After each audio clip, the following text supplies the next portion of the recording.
కోర్సులు అత్యుత్తమ అవకాశాలు మీ భవిష్యత్తుకు బలమైన పునాది JBITలో బీటెక్ తో సాధ్యం. అడ్మిషన్ల కోసం సంప్రదించండి. కొండా కుటుంబ ఎపిసోడ్ పై తెలంగాణ కాంగ్రెస్ లో రాజీ ప్రయత్నాలు జరుగుతున్నాయా? రాజీ కోసం వెళ్లిన కొండా మురళి మరో అగ్గి రాజేశారా? ఆయన చెప్పిన ప్లాన్ బి ఏంటి? క్రమశిక్షణ కమిటీ సమర్పించిన నివేదికపై అసలేం జరుగుతోంది? కొండా సురేఖను మంత్రివర్గం నుంచి తప్పించాలంటూ క్రమశిక్షణ కమిటీ నివేదిక ఇచ్చింది. ఏఐసీసీకి కూడా నివేదిక వెళ్లింది.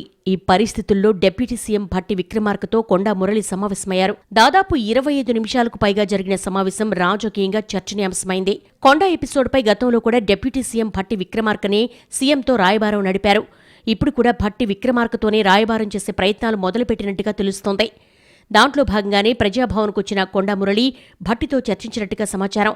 అయితే డిప్యూటీ సీఎంతో మీటింగ్ తర్వాత కొండా మురళి మాట్లాడిన మాటలు మంటలో పెట్రోల్ పోసినట్టుగా తయారయ్యాయి.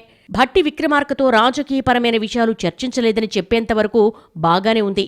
కానీ తన కూతురు సుస్మిత ప్లాన్ ఏలో భాగంగా మాట్లాడిందని, ప్లాన్ బి ఏంటో తనకు తెలియదన్నారు.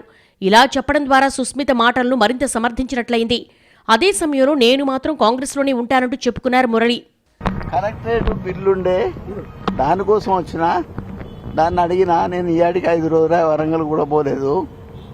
రేఖమ్మ అక్కడ ముస్లింల వాళ్ళది ఉంది కాబట్టి ఆడుంది. నిన్న వనమహోత్సవానికి కూడా పోయింది. మేము కాంగ్రెస్ పార్టీని వీడేది లేదు. సోనియా గాంధీ మీద, రాహుల్ గాంధీ గారి మీద, ప్రియాంక గాంధీ మీద సంపూర్ణ విశ్వాసం ఉంది. ఏం లేదు, బాగున్నాం అన్న అంటే బాగున్నాం అనుకున్నాం, మాట్లాడినాం, వచ్చినాం. సుస్మిత వ్యాఖ్యలకు తనకు ఎలాంటి సంబంధం లేదని కొండా మురళి చెప్పుకొచ్చారు. ఆయన ప్రజాభవన్లో ఉండగానే మునుగోడు ఎమ్మెల్యే కోమటిరెడ్డి రాజగోపాల్రెడ్డి కూడా భట్టిని కలిసేందుకొచ్చారు.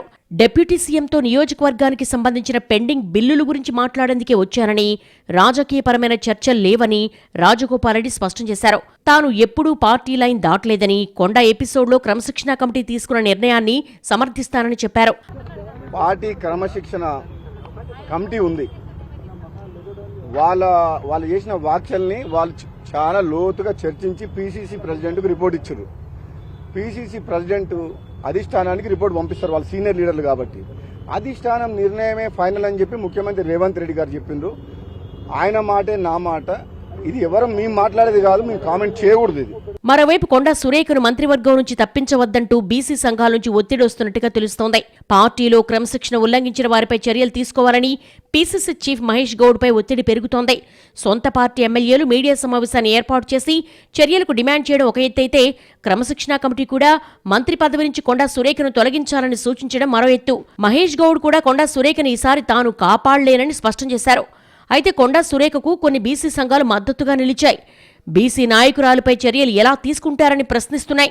పార్టీ క్రమశిక్షణ ఉల్లంఘన విషయంలో కులాల ప్రస్తావన ఎందుకనే చర్చ కూడా నడుస్తోంది. దాంట్లో భాగంగానే రెడ్డి సామాజిక వర్గం నుంచి చిన్నారెడ్డిపై కూడా వేటు వేయాల్సిందేనని క్రమశిక్షణ కమిటీ సూచించింది.